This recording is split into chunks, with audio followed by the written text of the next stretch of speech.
खुलुमबाय लोगोफोर, नोंथांमोनखौ आंनि बिटिआर निउसआव फिन बरायबाय आरो जायफोर आंनि चेनेलखौ साबस्क्राइब खालामाखै अन्नानै साबस्क्राइब खालामदो।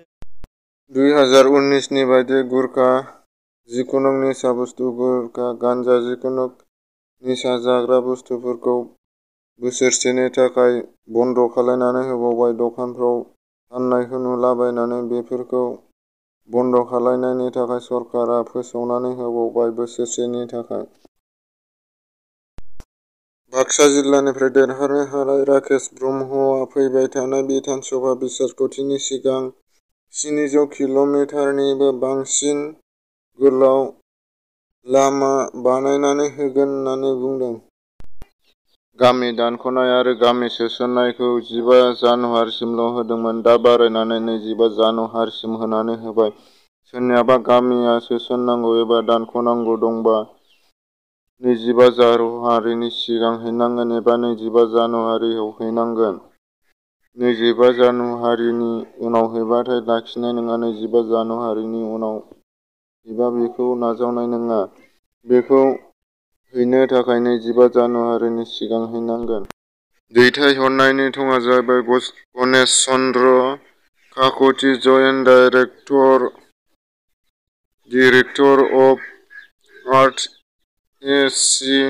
नि दारै हैनो हागोन। बेखौ नङाबा डाइरेक्ट दैथायहरनो हागोन। Office of the director of Assam inspection of release of tribal and scheduled caste joint नवार NH. 37 post office Khanapara Guwahati 781022 थंआव दैथायहरनो हागोन। बिजेपिनि आफादगिरि जितेन्द्र बरुवाया बुंदों दि 6था जनगोष्ठीनो एस.टि. होबाय होननानै बुंदों। आसामनि सोलोंथाइ बिफाननि मन्थ्रि हिमन्त बिश्व शर्मायाबो सिगाङाव बुंखादोंमोन 90% खामानिया जाखाबाय एस.टि. होगोन होननाया, नाथाय मैया मोनसे मेलाव बुंनानै होबाय जे 6था जनगोष्ठीनो एस.टि. होबाय सरकारा होननानै बुंनानै होयो। एस.टि. होगोन होननानै फोसावनानै होआखैमोन एबा दासिमबो बिल पास जायाखै। मा जायो नायनोसै उनावहाय, जेनबा एस.टि. होमारखो ना माखो बेखौ थि खालायनो हाथ'आखै।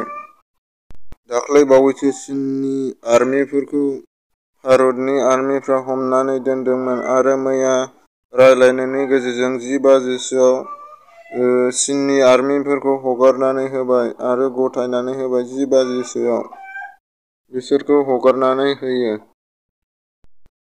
बिहाराव सासे मानसि 10 बोसोर बैसोनि मानसिया जिउ गोमादों आरो बेखौ मिथिनानै गामिनि मानसिफोरा बिनि न'आव फैयो आरो बेखौ सावनो थाखाय रां नागिरनायाव बिनि पासबुकखौ मोनो। पासबुकआव 1 लाखनि बारा फैसा दंमोन। बेंकआव बिनि फैसाखौ बख'नो होननानै थांदोंमोन, नाथाय बेंक मेनेजारआ फैसा हरनो राजि जायाखैमोन। बिनि सिगनेचार गैयागारा बेनो बोरैजाय फैसा हरनो होननानै बेंक मेनेजारआ बुंदोंमोन। नाथाय राइजोफोरा दाबि खालामबाय थानायाव 10,000 रां हरनो राजि जादों बेंक मेनेजारआ।